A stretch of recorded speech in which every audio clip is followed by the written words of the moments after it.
solusyon? Puno. Anong solusyon sa puno? Okay na sa atin biglang ayos yan! Boy, ang pinakamaganda yan! Nasuwestyon! Puno! Eto, ako, ginagawa kong katatawanan to, pero sa totoo lang, abay, kahit grade 1, kayang sagutin yun. Ano problema sa baha? Puno, magtanim tayo. Let's have a tree planting. Tapos, believe na kayo? Oh, tama yung presidente namin, puno. Puno ang sagot sa buhay natin, kaya bumabaha. Puno pala talaga. Kita nyo na kung gaano na natin ibinaba yung level ng ating standard. Irma Torno, maraming salamat po. Salamat. Eto, panoorin nyo yung news Kaya nga nung pinanonood ko to, sabi ko, wow. Wow naman, bakit gayaan? Ano nangyari sa buhay natin? Bakit gayaan? Ito. Mula sa Cavite kahapon, sa Maguindanao naman, nag-aerial inspection si Pangulong Bongbong Marcos ngayong araw. Pinangunahan din niya ang situation briefing tungkol sa iniwang pinsala ng Bagyong Paeng sa Bangsamoro Region. At live mula sa Datong Udin, Sinsuat sa Maguindanao del Norte. Nasa frontline ng balitang yan si Mon Gualvez.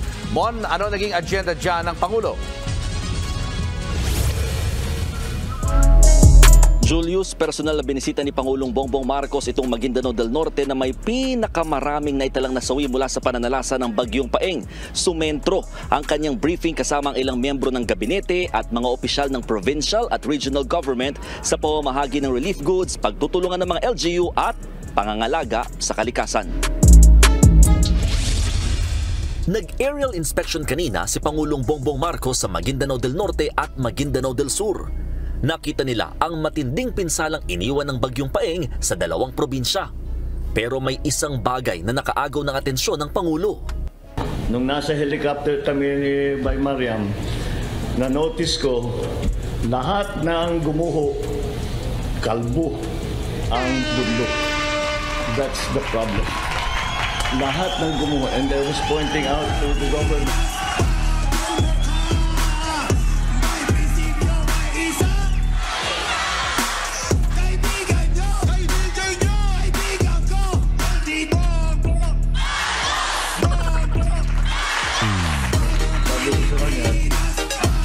Pambihira, Yun na yun!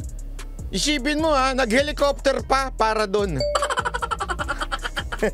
Sumakit yung bangs ko Ay ko, nag-helicopter ka pa para ma-realize na puno ang problema sa Pilipinas.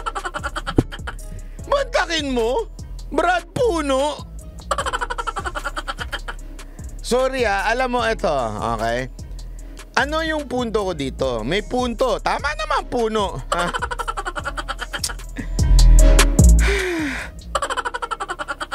Wait lang Sabi ko nga, anong ewan ko. Eto sana man lang, okay? Tama naman siya, puno ang problema. Pero hindi ang puno ang problema lang. Okay? Mr. President, ang problema sa Mindanao, okay, ang dapat ninyong solusyonan ay hindi yung magtanim tayo ng puno, aabutin pa ng 5 o 10 taon para tumubo. Mr. President, sana ma-realize ninyo na ang problema sa Mindanao, sa kabundukan, alam nyo kung ano? Yung mga miners o yung mga illegal mining. Yan ang problema dyan. Isipin ninyo, merong mga otoridad na naandyan. Bakit nakakalusot ang mga illegal mining? Hindi puno ang problema. Ang solusyon natin, magtanim tayo. Pag merong flood control. Mr. President, yan pang matagalang solusyon na napakasimple lang na pwedeng gawin na lang ng kusinong project sa eskwelahan niyan o sa project sa LGU. Ang importante na solusyonan nyo bilang presidente, yung mga mining. Kita nyo nga, ito, papaliwanan ko lang na maigi. Papaliwanan ko lang. Naalala nyo si Pangulong Duterte, ganyan din. Ano sabi niya? Nakita niya. Same sila nang nakita. Pero bakit magkaibang interpretasyon? Ang interpretasyon ni Bongbong Marcos, puno, magtanim tayo. Ano interpretasyon ni Pangulong Duterte? Total ba ng mining natin? Naintindihan niyo ibig ko sabihin? Kung gaano katala si PRRD at kung gaano ka... Hindi, ewan ko kayo, sabi ko nga hindi nila nare-realize to? Bakit na nakakalbo ang gubat? Hindi nyo nare-realize na, sir, may problema tayo sa politika. Ano yun? Etong mga LGU natin, pinapayagan at inaalaw ang mining. Bakit hindi nyo silipin yung mga funder ng mga LGU? Tandaan ninyo, ang isa sa pinakamalakas mag-fund, unless, Mr. President, you are part of this. Unless you are part of this question mark. Kaya hindi nyo mapunto yung mining. Mining ang pinaka-problema ho dito kung bakit nakakalbo ang bundok. Isipin nyo yung itatanim mo 5 taon, 10 taon bago tumubo. Okay, bago maging puno. Hindi ko nga alam kung gaano katagal bago maging puno. Pero yung solusyon na magbigay pa kayo ng mas matinding babala sa mga miners at sa mga LGU na pinapayagan ng mga miners, wala pang 1 buwan niya, masusolusyonan nyo na, ipatigil nyo? Di wala na makakalbo dahil mas madaling kalbuhin ang gubat kesa sa patubuin uli. Oo, hindi ko sinabing huwag kayo magtanim. Kung gusto nyo, magtanim kayo araw-araw dyan. Pero ang punto dito, pigilan nyo yung kumakalbo. Bakit nakakalbo ang gubat? Pambihira naman. Simpleng, ewan ko, simple nito. Kailangan pang ipaliwanag. Isipin nyo maigi. Politika yan Bakit sa tingin ninyo yung mga mining company na sobrang yayaman? Alam nyo yan, sir. Huwag tayo yan ang mga pinansyir natin, sir. Alam natin yan sa politika. Mga mining company, mga may-ari ng mining company na nagpopondo sa mga politiko. Bakit sila nagpopondo? Dahil sa proteksyon nila. Yan ang solusyonan ninyo. Pambihirang buhay ito.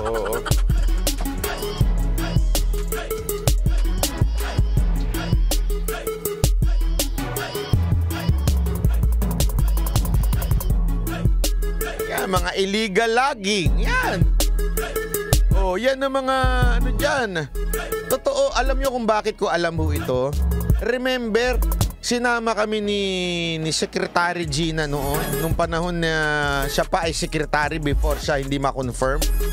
Sinama kami niyan. Ako tsaka si Mocha, kaming dalawa lang sinama kami niyan sa helicopter ng AFP na medyo lumang-luma na nakakatakot na. Pero sinama kami niyan. Pinunta kami mismo doon kung saan.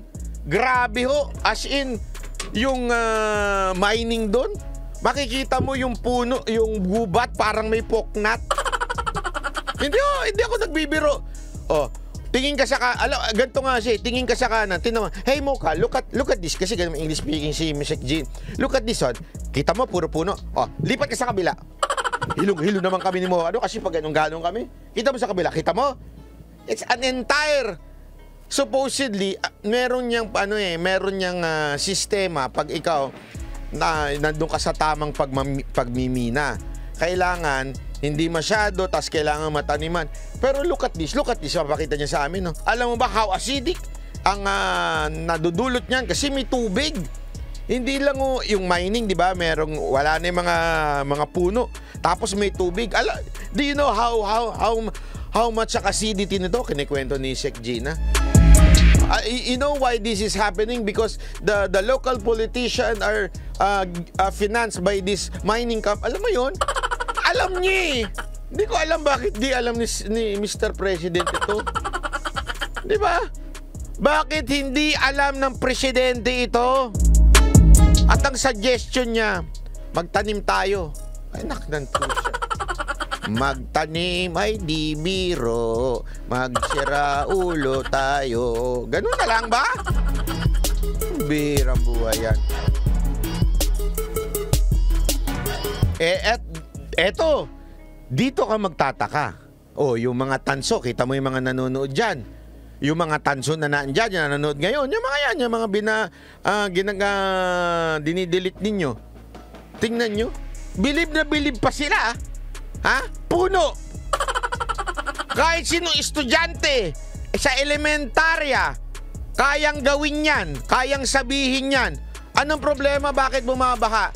Teacher, kasi kaya bumabaha kasi yung mga basura. Una, ano pa? Dailan, bakit bumabaha? Teacher, kaya bumabaha yan kasi wala na tayong puno. Tuwan-tuwa na tayo noon. Tuwan-tuwa na, ha? Ang galing ng presidente. Ang galing. Sambahin siya, sambahin ng presidente. Tingnan mo yung may kahoy, hindi gumalaw yung lupa. Oh! Lalim! Ang lalim, ang Brad, ang lalim. Yung may kahoy, yung may puno, hindi gumalaw yung lupa. Wow, ang lalim! What a scientific explanation is that? Antakin mo, paano niya nalaman yun? Na hindi nagla-landslide pag may puno. Paano niya nalaman? Di ko alam yun ah. Ang lalim nung Brad. Parang pinag-aralan nung high school, ganun. High school ba o elementarya yun? Hindi, ako nagtatanong lang ako ah. Tanungin ko kayo, sige. Kailan nyo pinag-aralan yan? Sige nga sagot nga kayo. Kailan nyo nalaman yan na kaya nagkakaroon ng landslide dahil may mga punong wala nang puno, kinalbo na. Kailan nyo nalaman yan?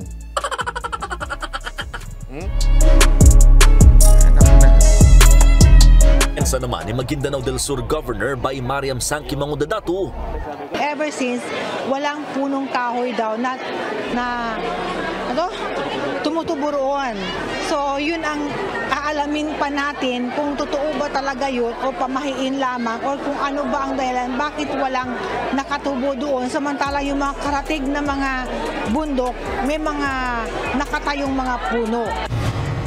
Ayon kay Pangulong Sinugandaan pa na walang puno. Ay, nako po. Diyos ko po. Kailangan na talagang tutukan ang pagtatanim ng mga puno. Ang kada flood control project, dapat daw lagi nang sasamahan ng tree planting.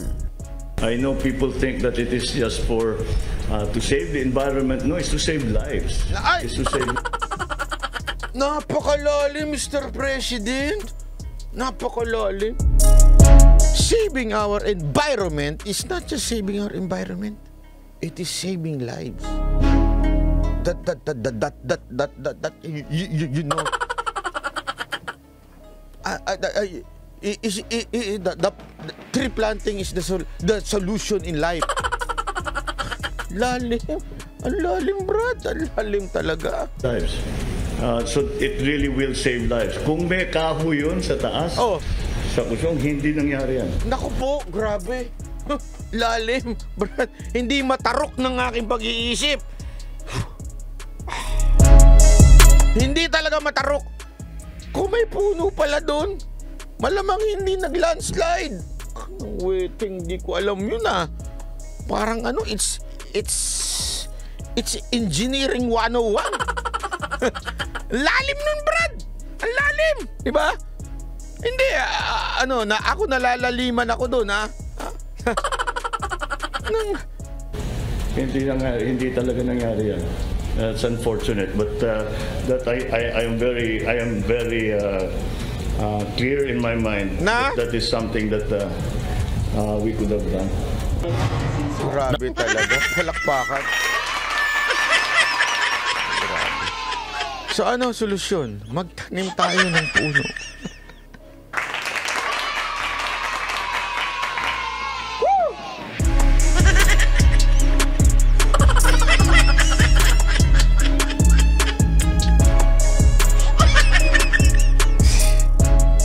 Anong solusyon sa nangyari sa bagyo sa Paeng at nagkamaraming namatay, 100 plus? Magtanim tayo ng puno. So for 5 years, na nagtatanim tayo ng puno, tumutubo pa siya, tiis-tiis na lang muna tayo. Diba? Tiis-tiis na lang muna tayo. Okay? Mahagi rin ng relief goods ang Pangulo sa isa sa mga evacuation center sa Dato din Sinsuat sa Maguindanao del Norte. Dito siya nangako ng tulong pinansyal sa bawat pamilyang nawala ng tirahan. Sa Dato din Sinsuat, matatagpuan ng Sitio Tinabon ng Barangay Kusyong. Baka may pinapatamaan siya PBBM. Bakit kailangan niya magparinig? Ano siya, vlogger?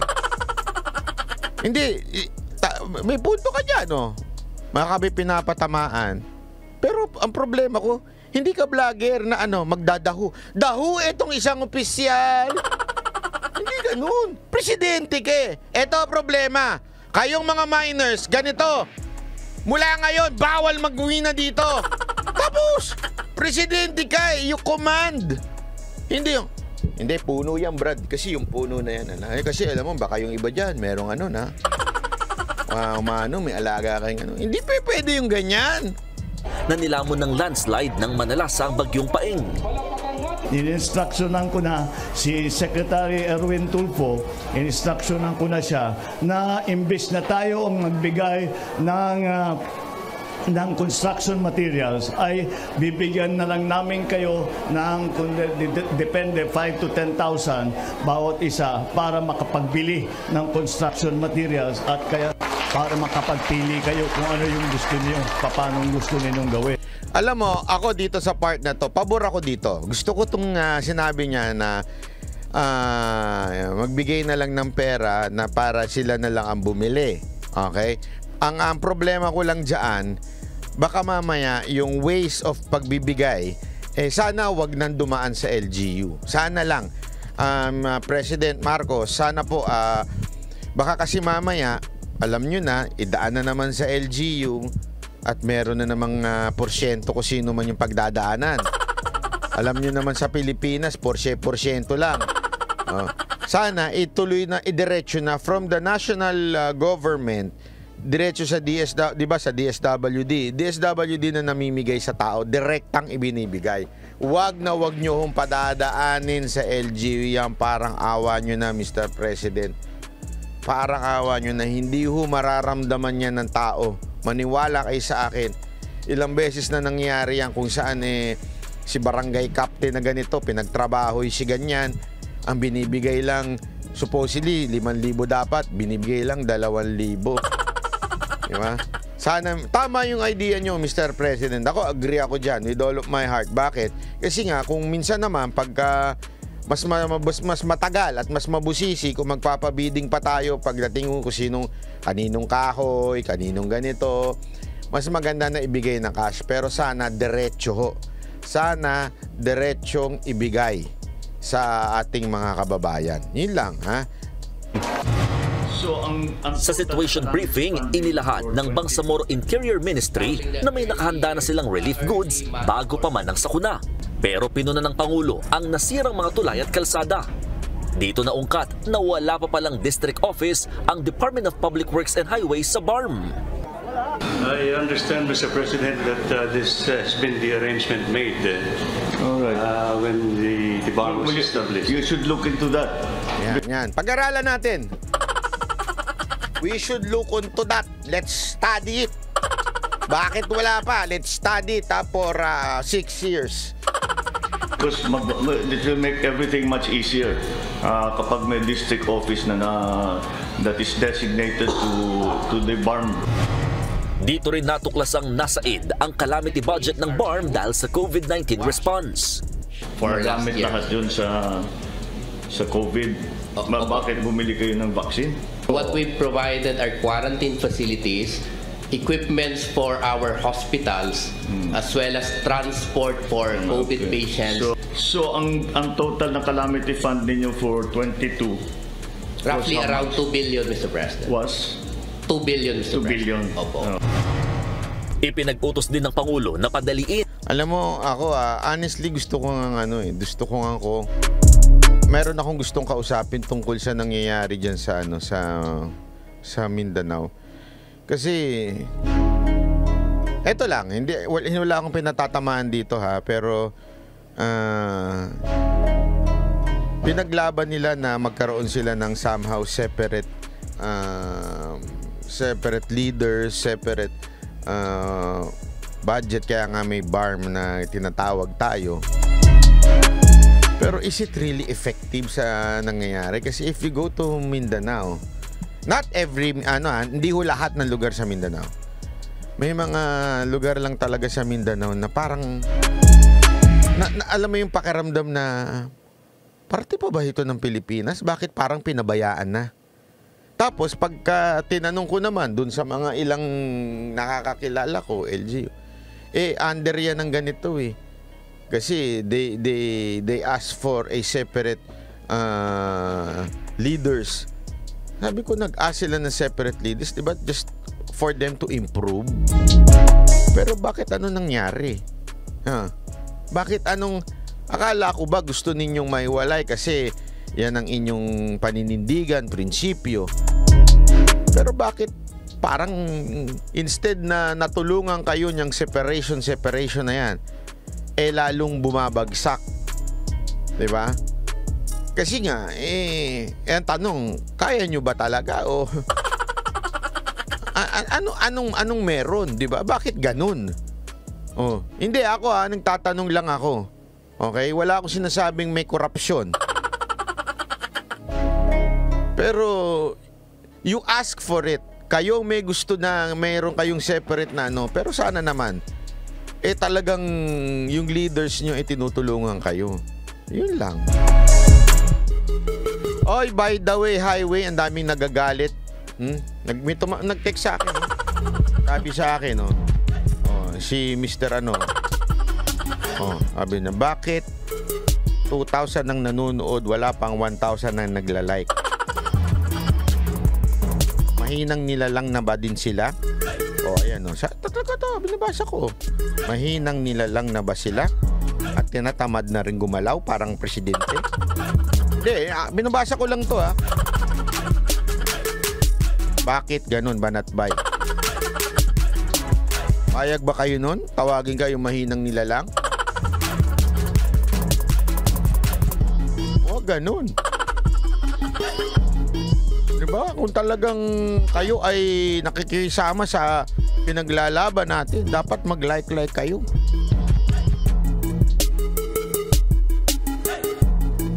Papayag ba kayo nun? Mahinang nilalang din kayo?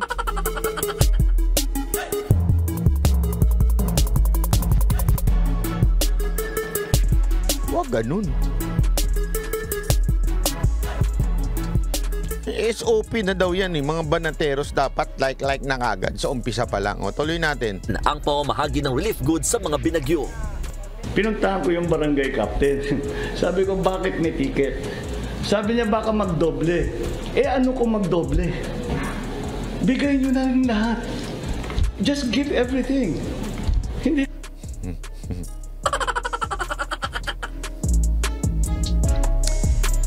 Sabi ng barangay captain, may ticket daw. Hindi naman ticket na binabayaran namin. Sabihin, may stab na kung sino nila yung makakatanggap. Sabi ng ating presidente, bakit pa may ganyan? Ibigay nyo na lang. Kahit magka-doble-doble. Ito, pakinggan nyo sinabi. Hindi iyayaman ba yung tao na meron nakadoble siya na food pack?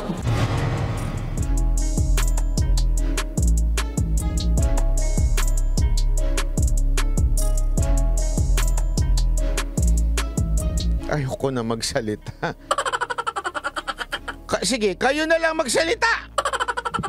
Sige, kayo na lang mag-explain kung bakit kailangan may ganon.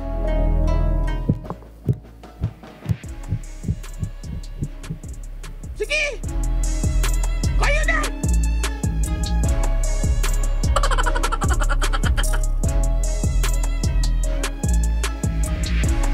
Simple, brats. Hindi ako nagsabi, Asya.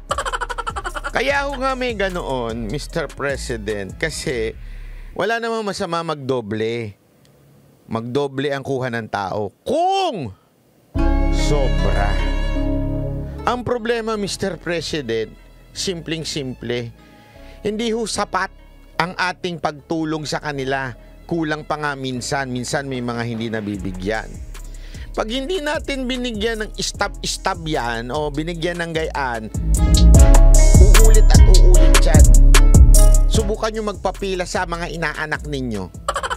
O, pila kayo, 20-20, bibigyan ko kayo 20-20. O, yung mga inaanak nyo, pagkuha dito, pipila uli. O, kuha uli, pipila uli, di ba? Hanggang yung mga medyo mahihinang hindi makapila, hindi na sila nakakuha, naubusan na sila ng 20-20. Kaya nga pagka ganyan, di ba, nilalagyan natin ng palatandaan, pinipentelpen natin, o yan ha, may pentelpen ka na, o hindi ka na pwedeng umulit. Para saan? Para lahat mabigyan.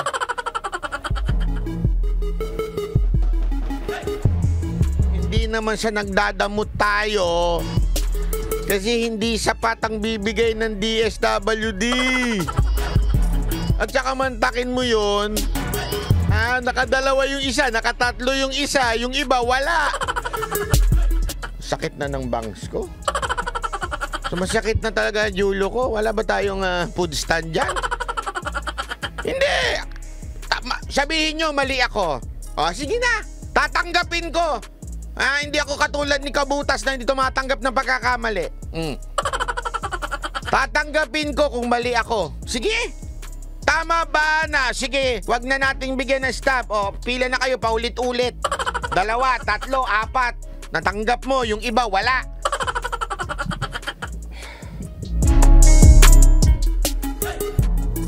Mali ako? Sabihin nyo nga kung mali ako.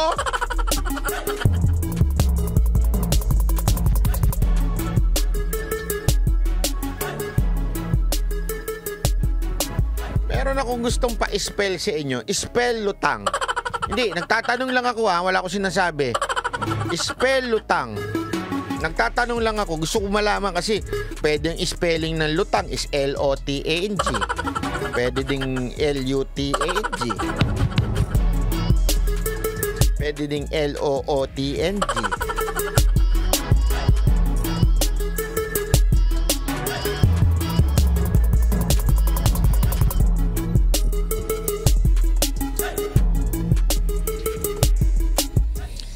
Pwede ring L-O-W-T-A-N-G.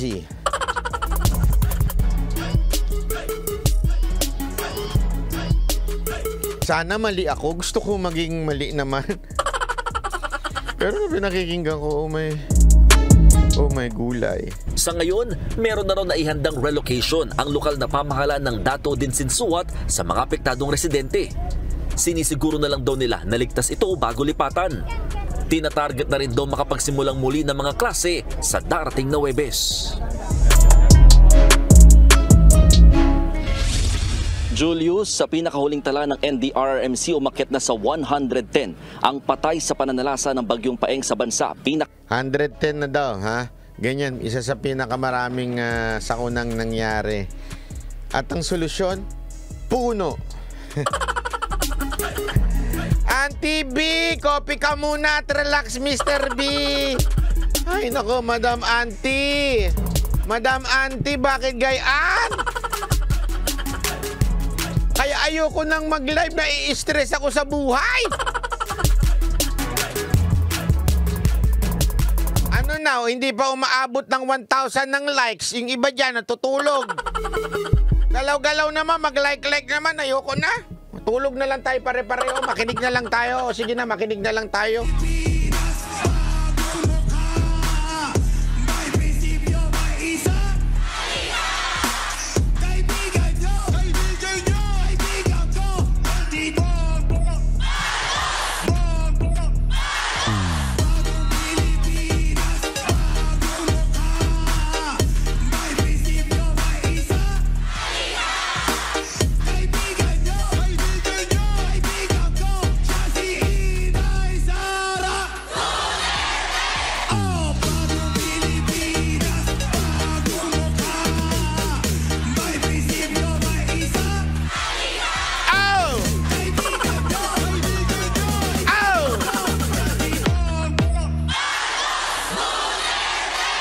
Ay, maraming salamat at 1,000 na. Kayo talaga, kailangan sayawan pa kayo. Huwag naman gayon, ha? Tuloy. Marami dyan ang naitala sa BARM kung saan nasa 59 na raw ang namatay. Bagay na kung ikukumpara naman dito. Magtanim na tayo ng puno. Bukas na bukas din. Magtatanim ako sa gitna ng EDSA ng puno. Bakit? Binabaha din kasi.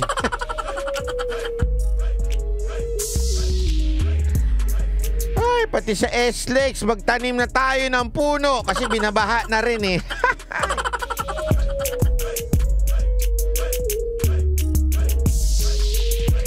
Sabihin na naman ng mga tanso, eh, di ikaw na maging presidente! Ikaw na! Ikaw na! Mas magaling ka ba sa presidente? Ikaw na magpresidente. Sige, sige, patabihin nyo, ako na magpresidente. Pababain ninyo, sige, sige, pababain ninyo, ako na magpresidente. Yung mga ganyang ihirit nyo eh. O, ikaw na magpresidente. Sige nga, pababain ninyo, iba na presidente natin. Ay, naku, ewan ko sa inyo. Talaga.